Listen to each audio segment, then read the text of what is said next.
नमस्कार, बेबाक बहस में आपका स्वागत है। मैं हूं आपके साथ राजीव सिंह। आज कांग्रेस की एआईसीसी की बैठक में राहुल गांधी खूब गरजे और बैठकों में यह घोषणा हुई कि कांग्रेस के चुनाव अभियान का नेतृत्व राहुल गांधी करेंगे।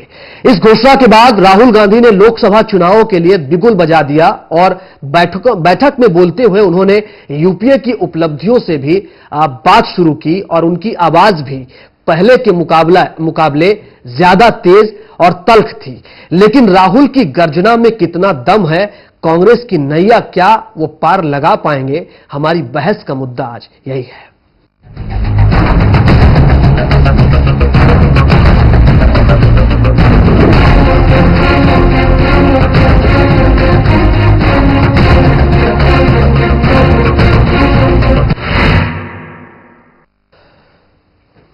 तो कांग्रेस ने आज यह ऐलान तो कर दिया कि राहुल पीएम पद के उम्मीदवार नहीं होंगे, लेकिन सभी के मन में यह सवाल है कि राहुल क्यों आखिर पीएम पद के उम्मीदवार नहीं बनाए गए?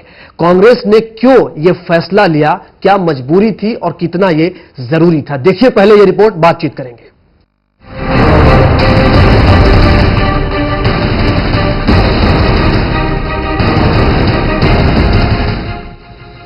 राहुल क्यों नहीं बनेंगे पीएम पद के उम्मीदवार?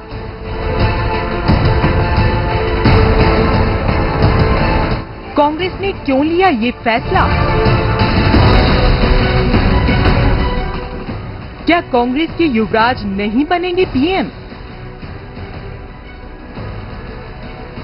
कांग्रेस की पीएम पद के उम्मीदवार के नाम पर सुर्खियों में कई नाम सामने आए।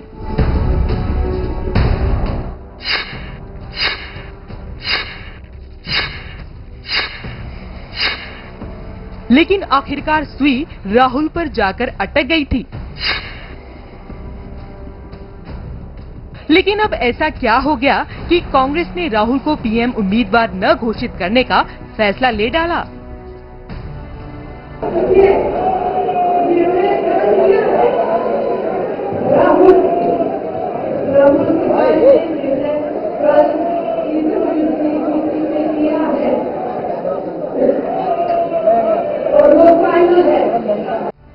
अब आपने तो खुद सोनिया गांधी के मुंह से भी उनका ये फैसला सुन ही लिया है।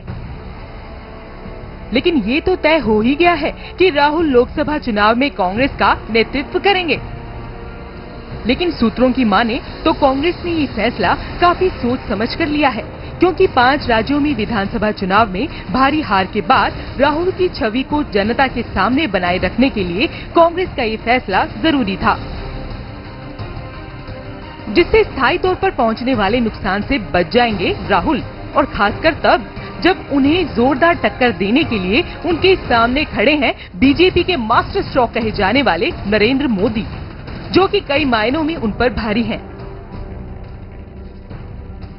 सूत्रों का तो ये भी मानना है कि अगर राहुल लोकसभा चुनाव में जीत हासिल करते हैं तो उनका पीएम बनना तो तय है ही, लेकिन खुदा ना खास्ता अगर राहुल हार जाते हैं तो जनता उनकी हाना हो जाए मुश्किल।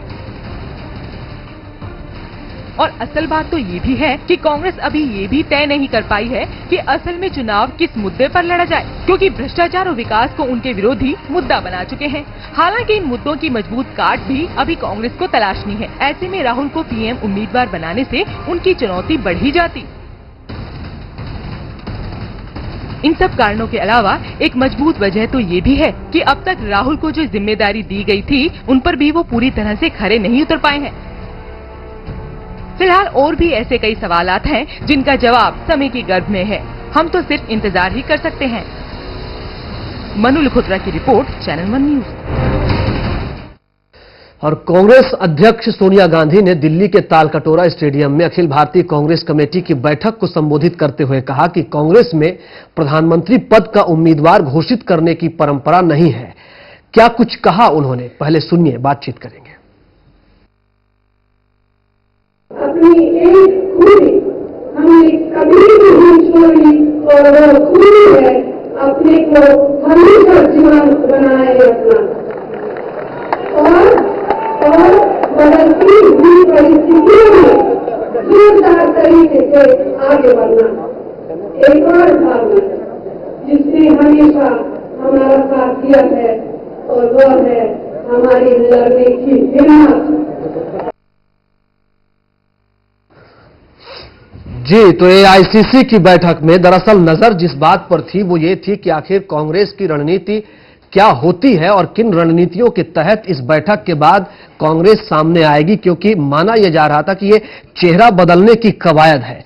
राहुल गांधी जिस तरह से बोले वो काफी मायने रखता है। उनकी बातों में जो कुछ बातें समझ में आई वो कांग्रेस के आगे की दिशा और दशा दोनों तय करेगी, और ये पार्टी ने फैसला कर लिया है कि अब अगले चुनाव की अगुवाई राहुल ही करेंगे। इस पूरे मुद्दे पर बातचीत करने के लिए हमारे साथ बेहद खास मेहमान मौजूद हैं। हमारे साथ बासिक सिंह राणा जी मौजूद है, बीजेपी नेता, साथ ही संदीप दुबे जी आम आदमी पार्टी नेता हमारे साथ मौजूद है, साथ ही हमारे वरिष्ठ सहयोगी यूसुफ अंसारी बातचीत के लिए बेबाक बहस में मौजूद है। शुरुआत करूंगा संदीप जी आपसे। बधाई हो पहले जेडीयू से आम आदमी पार्टी ज्वाइन करने के लिए, क्या कहेंगे, क्या प्रतिक्रिया है?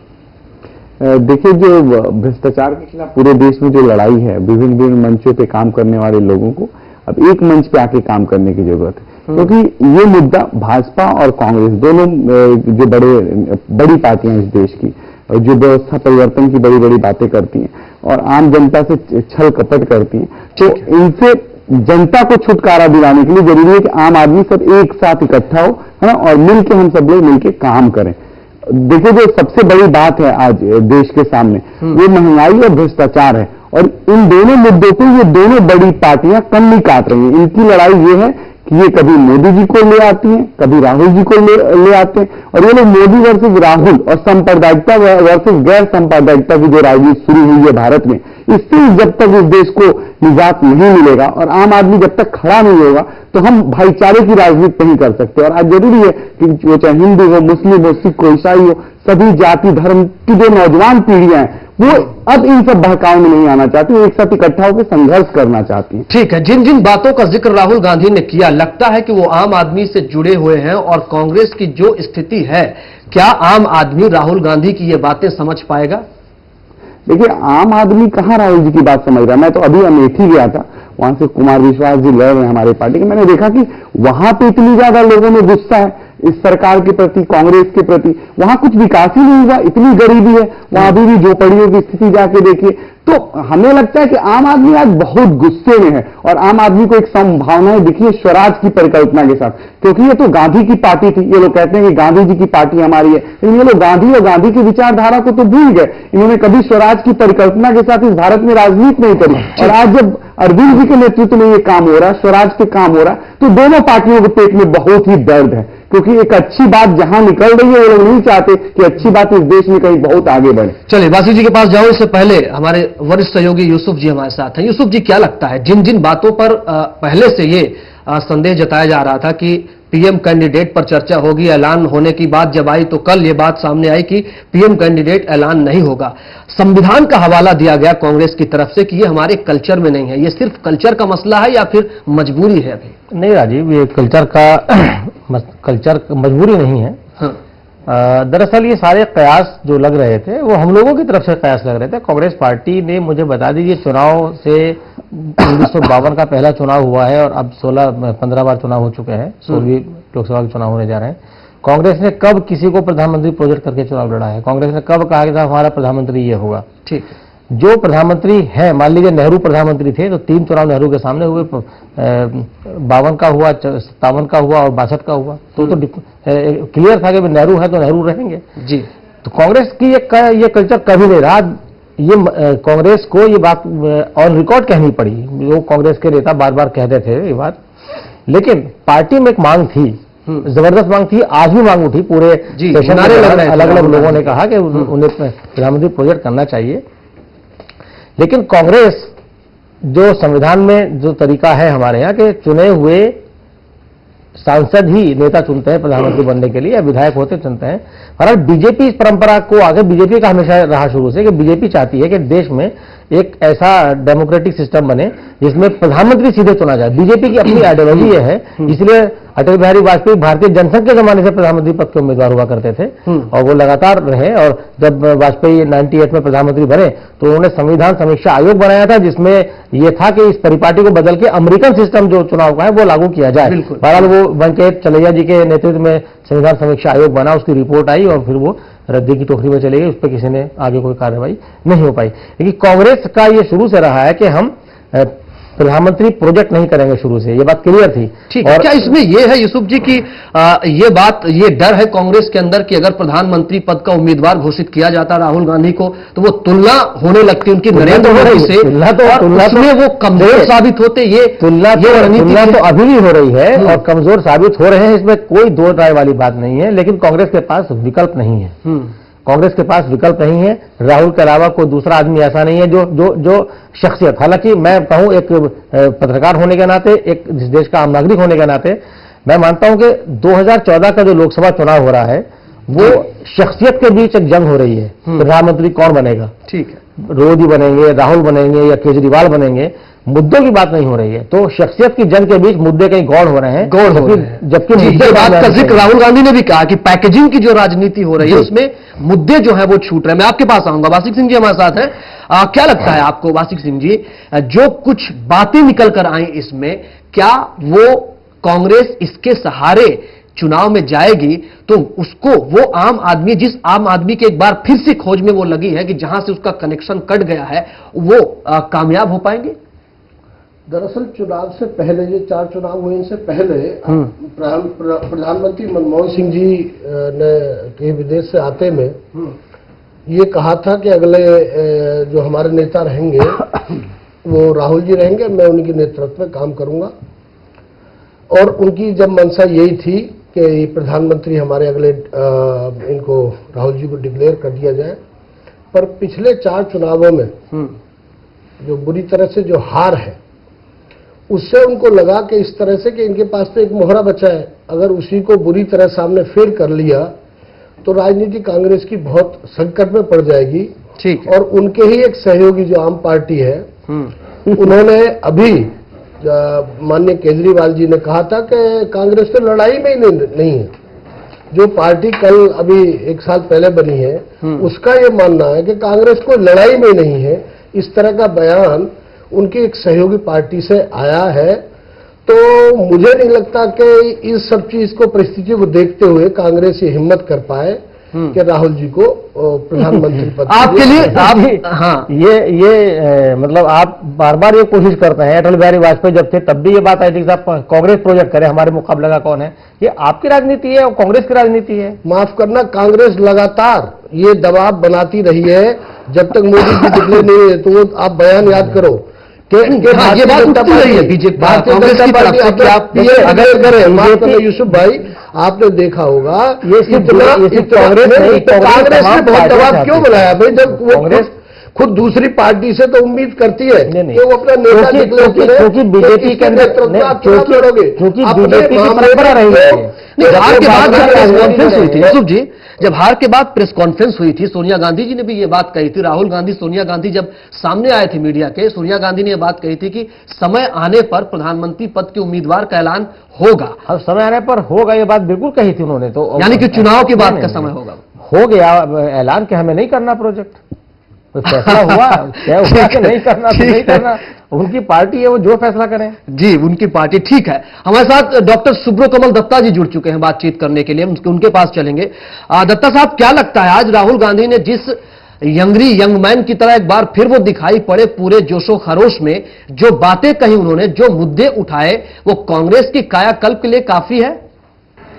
मैं समझता हूं कि जितने सारे मुद्दे आज राहुल गांधी जी ने उठाई हैं अपने बातों में, अपने भाषण में, उसको अगर आकलन करना है तो कई सारे मुद्दे हैं जो संगठनिक था, कई सारे मुद्दे हैं जो देश के परिपक्ष में था, और कटाक्ष भी उन्होंने विपक्ष पे भी किया है तथ्यों के आधार पे। आज पहली बार मुझे राहुल गांधी जी के भाषण से 3-4 चीजें देखने को मिला है। एक तो है कि राजनीतिक अनुभव के बारे में, जिसको लगातार प्रश्न लगाया गया था कि राजनीतिक अनुभव नहीं है और मैदान से भागना चाहते हैं। शायद उस चीज को आज उन्होंने क्लियर कर दिया है कि पार्टी जो भी जिम्मेदारी देगी उसी जिम्मेदारी को निष्ठा के साथ निभाने की कोशिश करेंगे।